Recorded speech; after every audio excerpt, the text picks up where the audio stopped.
我姐生下孩子后，逃出国去，我抱着被她丢弃的孩子，承认自己是当初和江家太子爷缠绵一夜的女人，成功母凭子贵，当上了江夫人。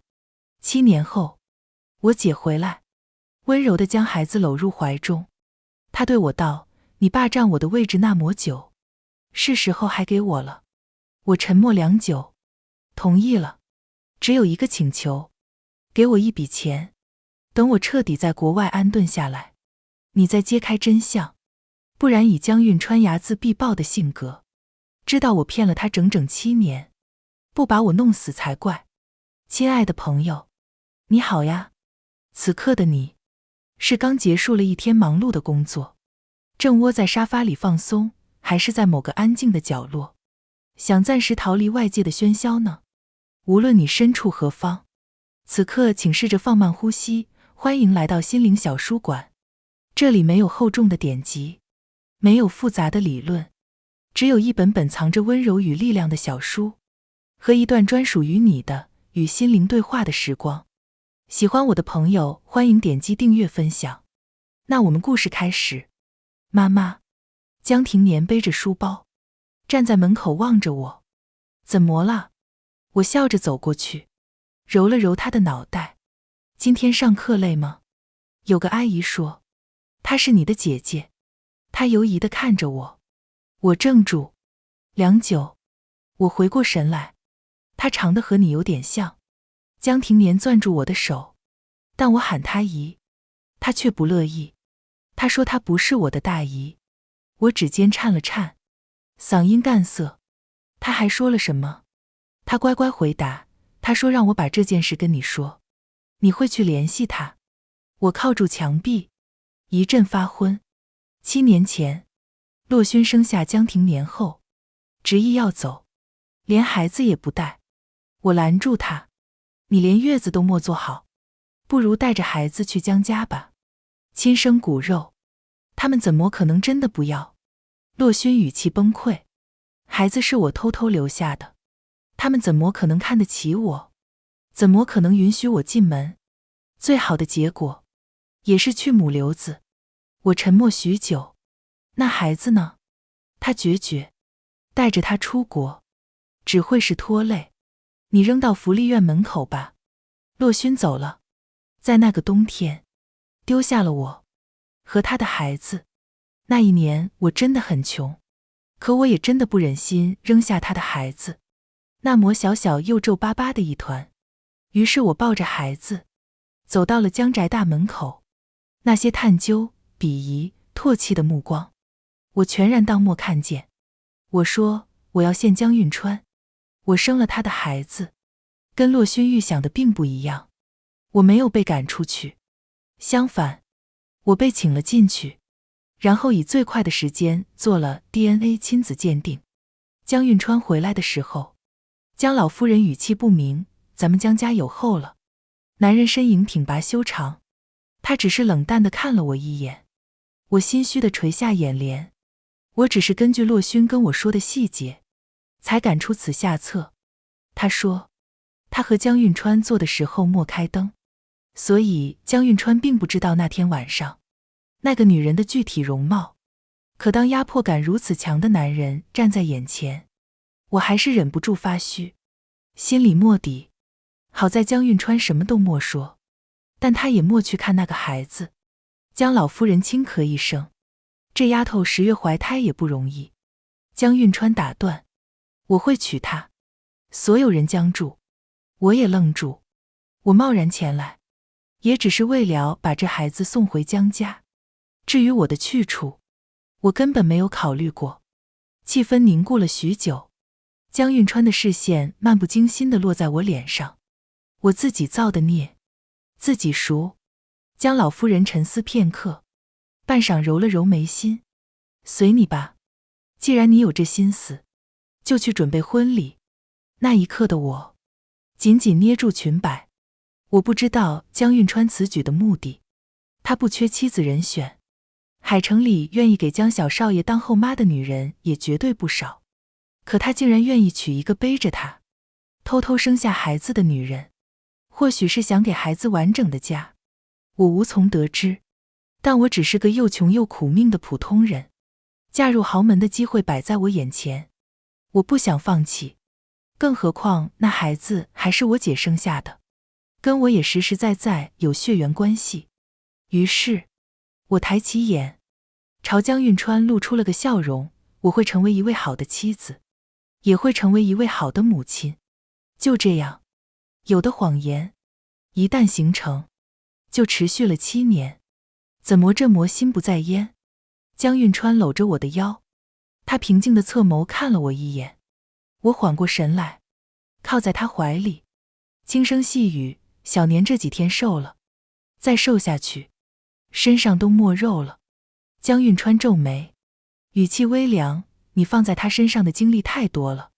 说着，他捏住我的下巴，不容反抗地吻了上来，直到我喘不过气，才堪堪放开。他握住我的腰，将我放到他腿上。江运川居高临下：你有心事。他总是精明敏锐的，让我害怕，但我早有了应对这一套的办法。我继续搬出孩子，担忧地说：小年的老师和我说，他在学校里跟其他小朋友交流不多，你说要不要约个心理医生？我怕他。洛之河。江运川打断我，眼眸漆黑，你得有自己的事情做。我顿了毒，叹了口气。好吧。我坐在江运川的大腿上，看着他修长的手指敲着键盘，利落地处理公务。他没再问，我躲过去一截。可是洛勋回来了，这是再怎么躲都躲不过去的。只要他把他和江庭年的亲子报告往江家一扔，所有谎言不攻自破，我这个假冒者自然也就原形毕露。已经过去好几天，我仍没有联系洛勋。我不自觉地绞紧手指，吸了口气，又叹了口气，吸了口气，又叹了口气。江运川忍无可忍，他合上笔记本，眸子危险地眯起。先别担心江庭年了，先担心自己吧。睡裙被撩起的时候，我脑袋瞬间清醒，赶忙推他：等等等等。我突然想起我还有事要做。对，我要去给小年做甜点。他单手桎梏住我2只手腕，抵在头顶，又让我自己咬住被掀上去的睡裙。他垂眸勾唇：话太多了，宝贝。我地瞪着他。江运川扶住我的腰，语气低沉：就这魔教，可爱。不知过了多久，我生无可恋地瘫在沙发上。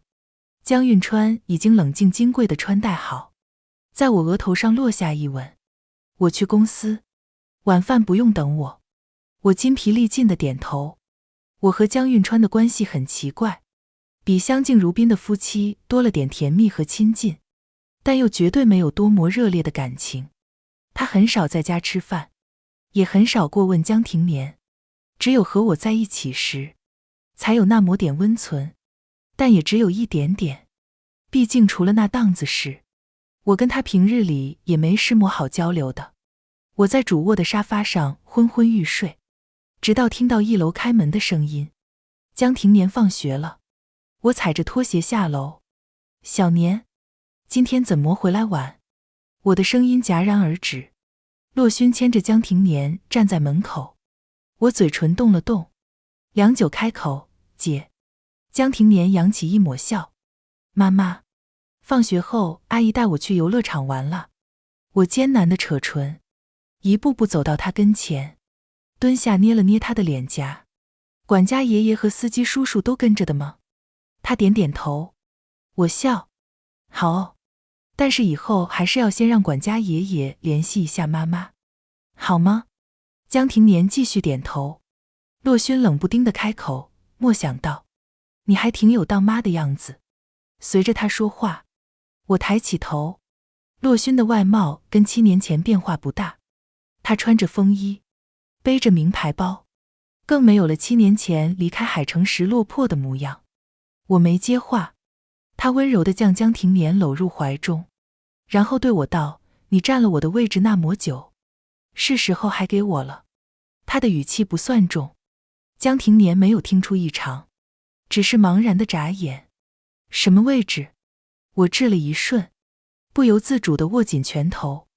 洛勋放轻声音，用只有我和他两人听得见的声音说：姐妹一场，你冒充我，占了我的位置这么久，我不和你计较。如果要和我撕破脸，你没有任何胜算。说完，他按住江庭年的肩膀，朝我微微一笑。小年，我干哑着声音，今天玩得开心吗？江庭年的性格随江运川，并不活泼，他难得露出了点笑意，抬头看了洛勋一眼。开心？那……我艰难地开口，后天的家长会，如果我和姐姐都能去的话，你更希望谁去？他怔住，然后犹豫地牵住了洛勋的手。我沉默良久，然后拍了拍他的背，先回房间写作业，好吗？江庭年离开后，我与洛勋长久的对视，我自嘲地笑了笑。我可以离开，给我一笔钱，等我彻底在国外安顿下来，你再揭开真相。不然以江运川睚眦必报的性格，知道我骗了他整整7年，不把我弄死才怪。洛勋皱眉，你要多少？我替你养了这么久的孩子。我后退一步，1000万。他冷笑，亏我刚刚还夸你，用孩子换钱，你也不亏心。我看着他，僵持几分钟，他道：行，但我现在手上只有200万，够你生活一阵子了。等所有事情尘埃落定，余款我再补给你。我轻声：好。晚上，江运川给我发消息，今晚我不回来了。好的，老公。我应得干脆利落。我盯着这个问号。以前为了立好贤妻良母的人设，每次江运川不回家，我都要细心叮嘱一番。比如，老公不要太辛苦，老公我会在家等你的，老公明天回家吗？诸如此类的。但人设就是人设，既然我的贤妻良母人设实现快到了，我也懒得演了。我伸了个懒腰，开始收拾行李。收拾着收拾着，发现什么都不想丢，衣服、项链、包，都是我的心头宝啊。我让人送了5个大行李箱过来，越收拾越沉浸，以至于江运川打开房门，面无表情地倚在门框上时，我依旧没发现。直到5个大行李箱全整理好，我揉了揉腰，和江运川那双深不见底的眸子对视上。我僵住，嗨，老公，晚上好，不是不回来了吗？他唇角的弧度微翘，语气温和的可怕。我不回来，你准备到哪儿去？哦，我强颜欢笑的解释，最近因为太担心小年，总是睡不好觉，我决定出去散心一段时间。江运川睨我半晌，出乎意料的，没有为难我，只是点了点头。行。我抿唇，我不在家的这段时间，你多陪陪小年。他性子安静，与你之间交流太少。还有，让厨房多烧点肉，他正长身体。洛之河，江运川语气中带着不耐，就算你不在，江家也没人会亏待他。我怔住，也是，其实我还想说点什么，比如这几年我在江家过得很幸福，老夫人没有为难过我，小年也是个很好的孩子。还有，我舍不得江运川，可当年和江运川一夜缠绵的女人终究不是我，孩子的生母更不是我。我代替我姐过了这么多年豪门夫人的生活，也该知足了。只是为时磨，还是有些难过。江运川转身，声音平淡，你在外面多待一段时间吧，不用急着回来。他长腿迈向书房，没有一丝留恋。我指尖拳了拳，轻声：好。飞机10几个小时，刚落地，我便收到洛勋发来的照片。江庭年在他身边安静地画画，画中的女人长卷发，手里端着咖啡，画的是洛勋。我看了良久，毕竟亲生母子血浓于水，天然的愿意亲近彼此，这也是十分正常的。祝你们幸福。我回道，我是真心的，你把小年养得一般。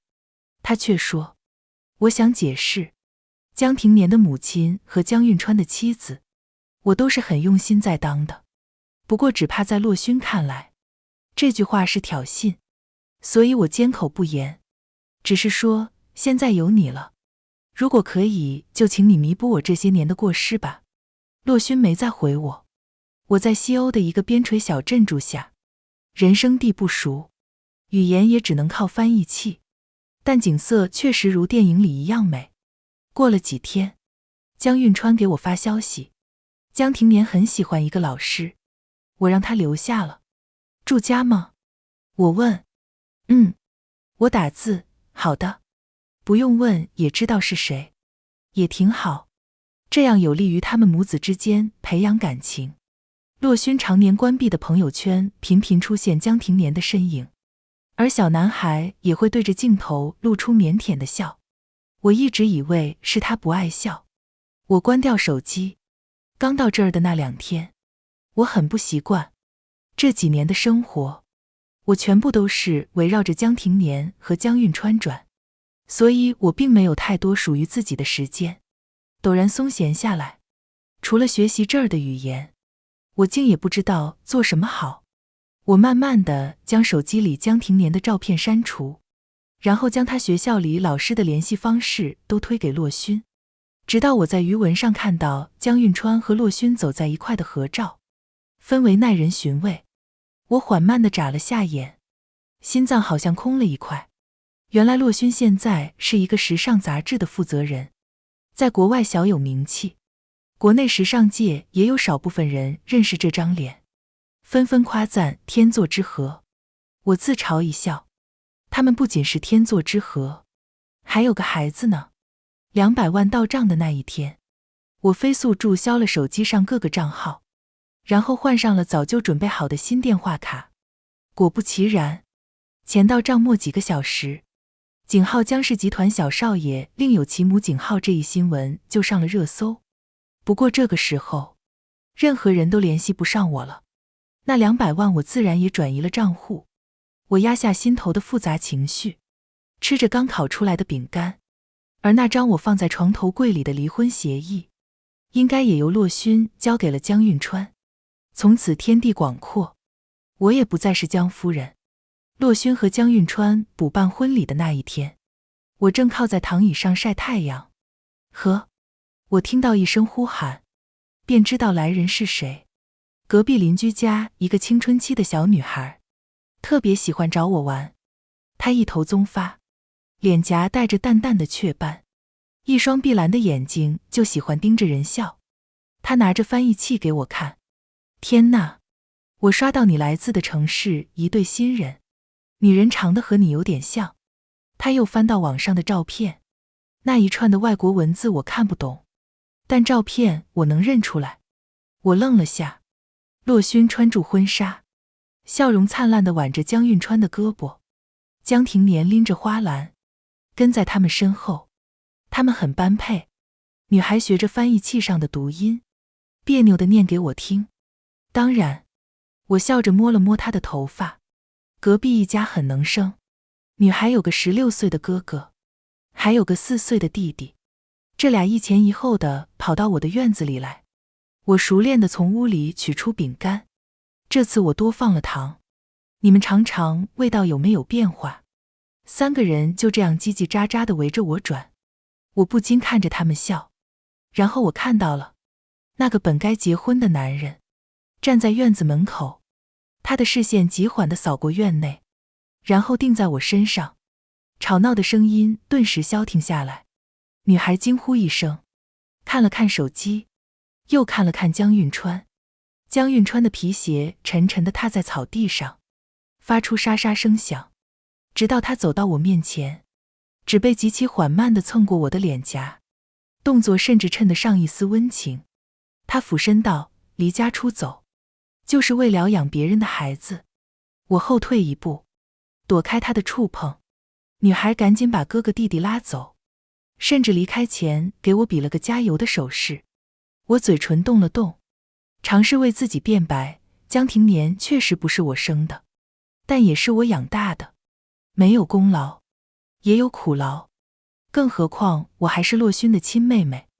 我声音微抖，对不起，插足了你们俩的感情那么久，祝你和姐姐长长久久，百年好合。极致的寂静，良久，他冷笑一声，江庭年很想你。我愣住，没有我。他垂眸看我，眼里划过一丝转瞬即逝的冷意。你觉得洛勋有剩余的800万给你？我猛地抬眸，被他捏住下巴，力气大的我吃痛一声。跟我回海城。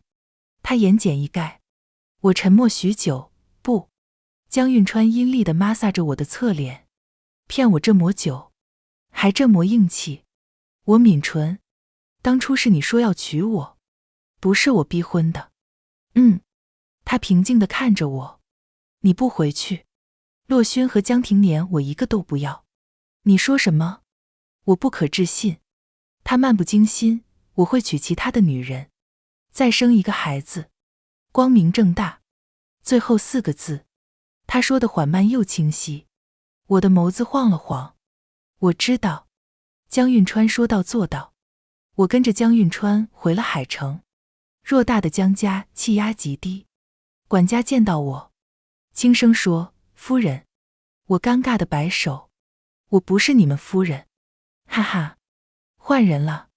我视线一转，看到一道单薄的身影。江庭年站在角落里，安静地看着我。半晌，他转身离开。我不由自主地出声喊他：“小年。”他的步伐莫停。江运川靠在门边，淡声：“江庭年。”男孩身影停住，不知道喊人。江庭年回头，他穿着背带裤，手里拿着书，还没常开的小脸面无表情。喊什么？妈妈还是小姨？空气寂静，还是我笑了笑，打破这份凝固。小姨吧。江庭年盯了我几秒，飞快转身跑上楼。我没有追上去。江运川饶有兴味地问：“之前你们闹矛盾，你总是追上去哄他，怎么不哄了？”我摇摇头，那是洛勋该干的事了。洛勋不会哄他。江运川懒淡。我听着他语气中的谅解，下意识一怔，那也不是我该干的事了。江运川不置可否。不知什么时候，客厅灯光昏暗，管家和其他佣人也早就离开。江运川看向我，神色淡得让我发慌。随即他一步步逼近我：“骗了我7年，还想一跑了之。洛小姐，我们该算总账了。”我被扔到床上的时候，还没反应过来。你。江运川取下领带绑住我的手，笑得凉薄。不许说扫兴的话。他修长的手指解我的衬衫顶扣的时候，一滴泪砸到他手上。江运川动作一致，掀起眼皮。哭什么？他说。我不说话，只是泪水止不住的流。他指腹粗暴地抹去泪水，声音无端地带了些烦躁。说话。我的脑袋一片混沌，各种情绪涌上心头，到最后也只能用手遮住自己的眼睛，低声抽噎。你就这么厌恶我？良久，江运川开口，声音没有了丝毫起伏。为了把孩子留在江家，这么多年，你真是受辱了。江运川走了，我望着他的背影，慢慢地将自己蜷缩进被子里。或许当初我直接把江庭年丢在江宅门口，就不会有现在的一切了。我一直是个很懦弱的人，上学被欺负不敢反抗，路上被偷手机也不敢去追。是洛勋一次次一边骂我一边帮我，他拿着板砖一个个去砸混混的头，撒腿追着小偷跑，帮我把手机追回来。而我迄今为止做过最勇敢的事，就是冒充他嫁进江家。洛之河。我听到清冽的一声，茫然地抬头，江庭年站在门口的阴影下，静静地看着我。他不知道该如何称呼我，所以直接喊了我的名字。你为什么哭？他问。因为我跟他对视，我似乎做了很多错事。江庭年一步步走向我，他小小的手擦去我的眼泪，然后掀开被子，钻了进来。他不说话，我也不说话。我不好意思继续在他面前哭。怎么了？害怕一个人睡吗？他抿唇。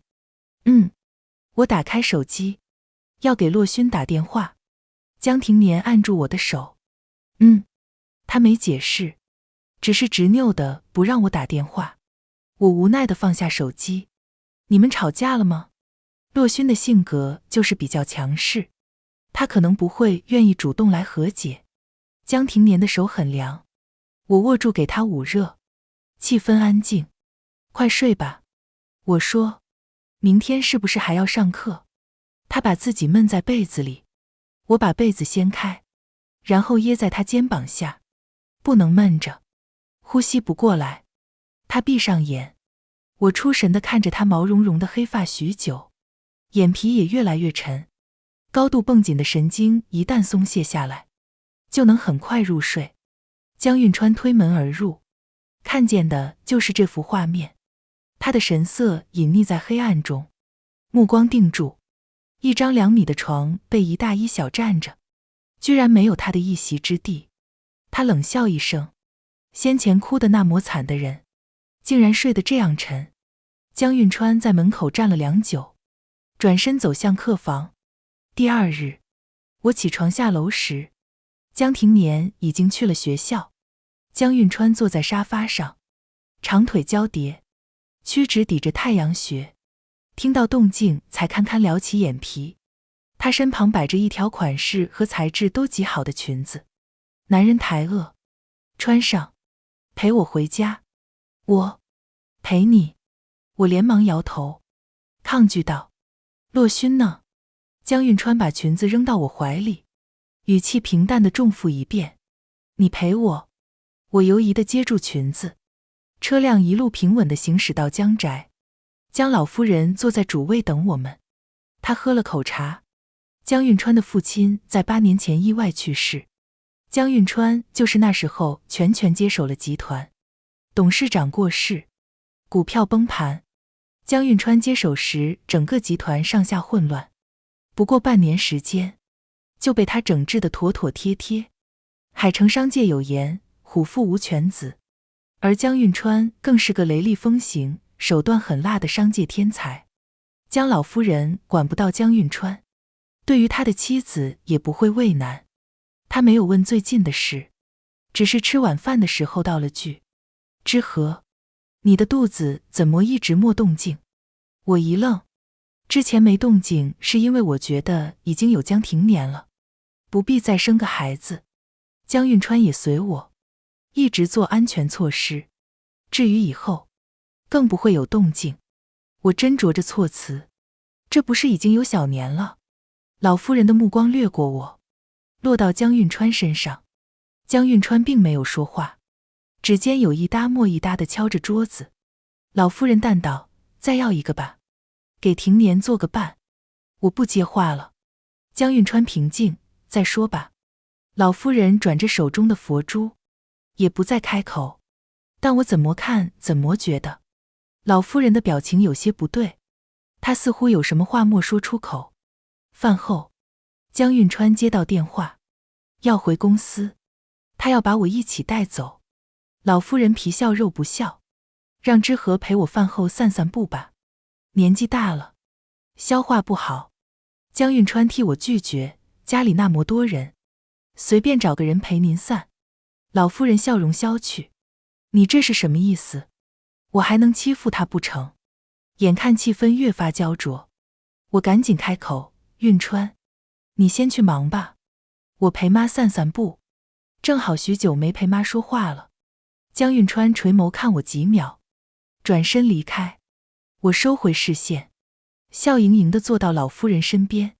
我扶您起来。他按住我，叹了口气，然后把他手腕的碧绿色手镯取下，戴到我手上。我大惊失色。不，妈，我不能要。他摇摇头，这颜色太翠，倒是衬你。我心里一阵古怪，这7年镯子都没到我手上，怎么洛勋一回来就要把镯子给我了？老夫人忽然说，知和，你和运川也都不小了，再要一个吧，男孩女孩都行，能让家里更热闹些。我艰难地笑道，妈，这也强求不来，更何况小年正是上学的时候，再生一个，怕他会多想。你和我说实话。他蹙眉，是你不想生，还是运川不想生？我抿唇，只是没想那么多，一个孩子也够了，你就不想再给他生一个吗？他冷不丁地问。我茫然，其实刚结婚那段时间我想过，但我觉得对江庭年不公平，扪心自问，属于我和江运川的小孩出生了，我能100%一碗水端平，一点私心也没有吗？我还能把所有注意力和所有爱放在江庭年身上吗？我不敢赌，所以我放弃了。老夫人莫再多说，只是拍了拍我的手。我回到别墅后，意外地发现洛勋坐在1楼客厅的桌前，他在等我。洛勋与我四目相对，红唇轻启，我要回去了。什么意思？我不解。他戴上墨镜，国内也没有我想象的那么好，更何况这些年我的人脉资源都在国外。我消化了一会儿他的话，江庭年呢？江家应该不会同意你带他出国。洛勋皱眉，谁说我要带他了？你不准备带他走？我猛地摘下洛勋的墨镜，盯着他漂亮的那双丹凤眼，音量控制不住地拔高。你特地回来告诉他，他的亲生母亲另有其人，然后呢？然后告诉他，你又要走了，又不要他了。他缓缓眨了下眼睛，然后点头，是。我扬手扇了他一巴掌，他偏过头去。我声音轻颤，当初是我抱着他，把他送到江家，是我仔仔细细养了他7年。你说我抢了你的位置，好，我还给你。你现在又要走了，洛勋，你抛弃了他2次，那我呢？说到最后，我喃喃自语，那我呢？洛勋似乎听出了我的言外之意，他神色罕见地出现一丝滞顿。我眼睛泛红，当初你要出国，我阻拦不了，只想着给你的孩子最好的生活。你回来了，认为我的位置会让你有更好的生活，我也可以给你。在你眼里我或许是个坏人，但我问心无愧。这么多年来，我哽咽地闭上眼，也真的很想你。他指尖颤了下，长久的寂静。江庭年不是江运川的孩子，有什么在空气中破碎了？洛勋泄力地靠在椅背上，他抬起眼眸，一字一读，他们不是亲生父子。我听见自己的声音发抖。你说什么？当然，他是我的孩子。洛勋从口袋里摸出烟，想要点着时，我说，去阳台吧。他点点头。江运川有个双胞胎弟弟，你知道吗？洛勋问。我思索，没有听他提起过。跟他们的父亲一同出了车祸。洛勋悲戚地弯唇。他死的前1天，跟家人说就这几天要找到我，然后娶我。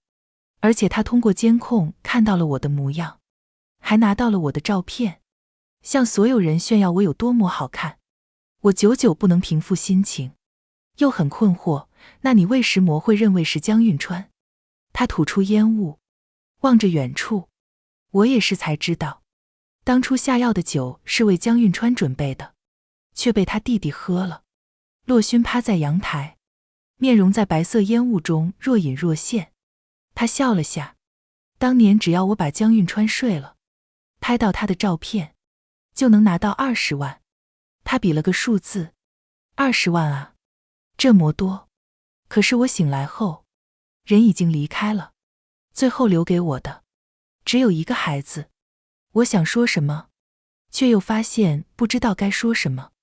嫣然到根部，烫到他的手，他也浑然不觉。他们为他取名江庭年的时候，你就没有困惑过吗？为什么会取这样一个不吉利的名字？我确实没有考虑过，只觉得还算顺口，也挺好听一名字。良久，我说，你让我离开，可你现在又走了，那江庭年呢？还有，我喉间干涩，你和江运川，你们已经结婚了。夜晚的风吹过，他裹紧大衣，那张离婚协议他没有签。我惊愕，什么？洛勋转过身，正对着我，婚礼也是假的。至于真相，你去问他吧。他拍了下我的肩膀，就要离开。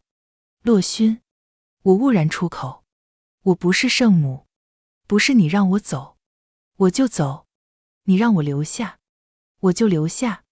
我朝他弯眸，这么多年来，我一直挺迷茫的，直到你出现，我才发现，江夫人这个位置对我来说，也并不是那样重要的。我能接受失去他，我也能接受失去江运川和江庭年，当然，还有你。不对，7年前的那个夜晚，我已经失去你了。我轻声，你要走，随便你，我也不会留下。洛勋别过头，我看不见他的神情，只能听到他颤抖的声音。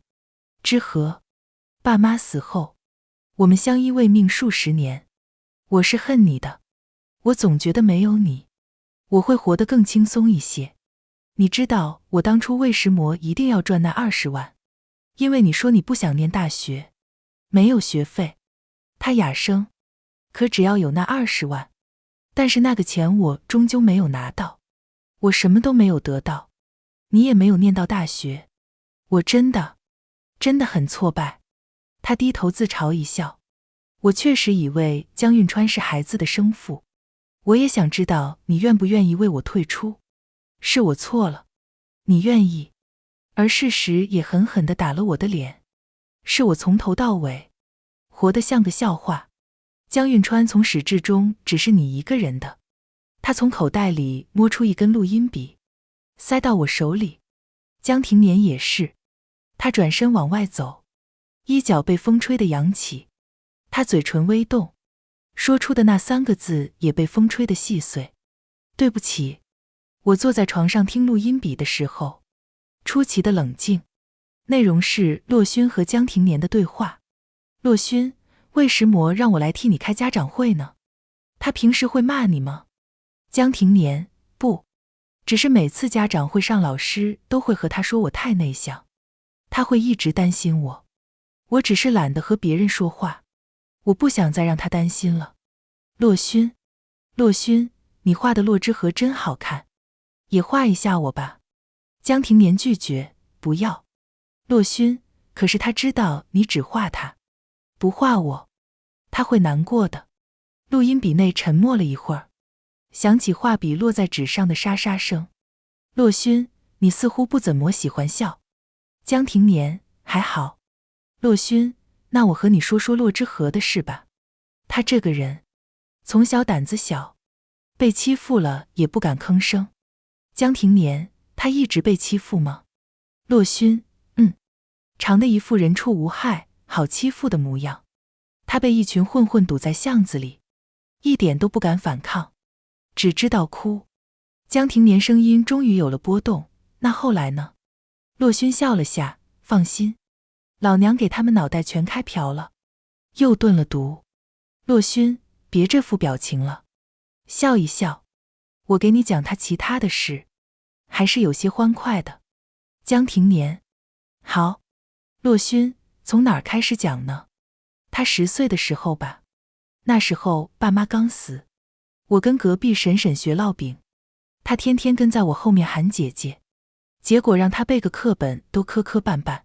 我安静地听完了录音笔里的所有内容，然后下楼。管家颔首，夫人。洛勋小姐走了。我转头，江庭年坐在沙发上，他低着头。我问，你给我画画了吗？他愣了下，抬起头来，画了。我在他身边坐下，摸了摸他的头，想说些什么，最后还是归于沉寂。片刻后，我道，拿过来，我看看。江庭年沉默，他带走了。我怔住，我不解，你不是画了我和他？江庭年点头，他把我画的你带走了。我望向窗外，今天的风似乎格外大，又是秋天了。秋天的夜晚寒凉，不知道洛勋现在赶去机场，会不会着凉？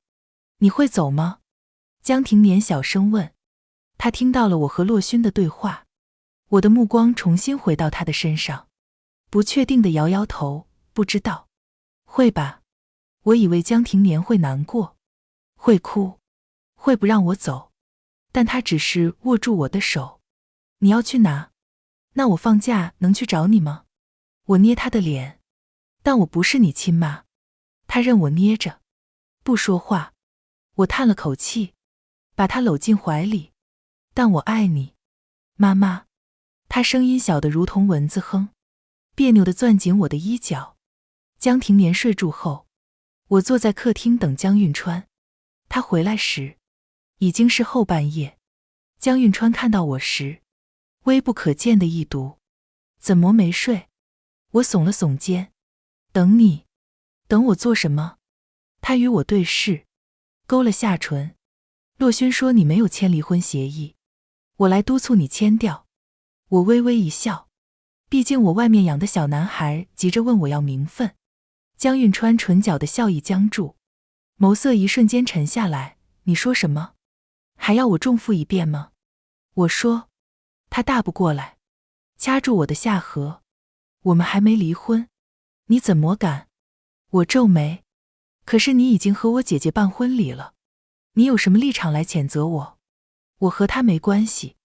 江运川低吼一声，对上我探究的视线。他蓦地一停。那你们走在一起的照片，婚礼热搜，是什么？我面膜表情的开口。江运川，假的。我看着他，他咬了咬后槽牙。走在一起的照片是他找记者拍的，我并不知情。就在那时候，我跟他说了真相。那婚礼照是洛勋求我拍的，拍完后他让专业人员进行了 AI 换脸，换成了我弟。我微微连起眉头。婚礼热搜呢？江运川冷笑。做成的热搜图片，是我找人联系你的邻居，让那小姑娘给你看的。怪不得江老夫人问东莫问这件事，原来所有人都不知道此事。我也冷笑。你给了他钱？江运川语气淡漠，跟他说家里的妻子惹我生气，想让他回来找我，仅此而已。他顿了读。当然，给了点钱。我扇了他一巴掌。不可置信，神经病啊！我惹你生气，不是吗？他咬牙切齿。我都没怪你骗我，你先一溜烟地逃走了。我呵呵笑道，只怕我抱着江庭年到江宅去的时候，你们所有人都知道我在撒谎，所有人都知道这孩子不是我生的，是我姐生的，知道这孩子不是江运川的，是他死去的弟弟的，事情的来龙去脉，他们想查，简直轻而易举。江运川不说话了。我抹了把脸。为什么要娶我？他薄唇轻启，恰好那个时候我被逼婚，恰好你出现了。江运川在沙发上靠下。反正那孩子怎么都得我养，找个跟他有血缘关系的不更好？他侧眸，眉眼染上一丝漫不经心。还是说，你想听？我对你一见钟情了。我摆摆手，我没有那么自恋。离婚协议呢？你去签了。江运川神色布满阴霾。我和你姐没任何关系。那又如何？我暴毙。我也想明白了，跟一个没张嘴的老公完全没有继续生活下去的必要，害我担惊受怕这么久。我是骗了他7年，但江运川又何尝不是骗了我7年？他听完我的话，定在原地。不知过了多久，他拉住我的手腕，从嘴里艰难又慢慢地憋出不离婚。行魔，或许当初我真的对你一见钟情了。我挑起眉头，意外地看着他。我晃了晃手指，不行。我开始学着理财投资，创立工作室，很耗费精力和金钱。就在我思考要不要让江运川这个追求者出一份绵薄之力时，200万的转账到账，是洛勋转的。他给我发了消息，当初答应你的1000万，1分都不会差你，不过需要时间，别催我。我吸了吸鼻子，然后告诉江运川，不需要你了。我忙起来确实很忙，江庭年就会背着书包来找我。他是个很别扭的小孩，随江运川，比如我一没空管他，他就会颇为艰难地开口，妈，你能陪？我看过去，他不说话了。我继续忙工作，他走过来，扯扯我的衣袖，陪陪我，好吗？我给你做了小蛋糕。不过擅长烘焙这事，随我。江运川也会来找我。他一进来，语气就不好，你们工作室还招男的？是啊，我轻飘飘道，长的就小白脸模样。他语气轻蔑。哦，他扯唇，你就没什么想说的？莫啊，良久。江运川，我吃醋了。我点头。他撩起眼皮，直勾勾地盯着我。行了，我安抚，今晚陪你看电影。江运川，行吧，勉为其难地接受了。江庭年撑着下巴，我也要去。江运川，你不许去。江庭年，去。江运川，不许。我无奈地扶额，这日子怎么天天都不安生呢？好吧，感觉还可以。今天的心灵小书馆到这里就要和大家说再见了，记得把这份温暖也分享给身边需要的人。喜欢我的朋友欢迎点击订阅分享，让更多人能在文字里找到慰藉。下一期心灵小书馆，我们会带着新的温暖文字与你相遇，不见不散呀，亲爱的朋友。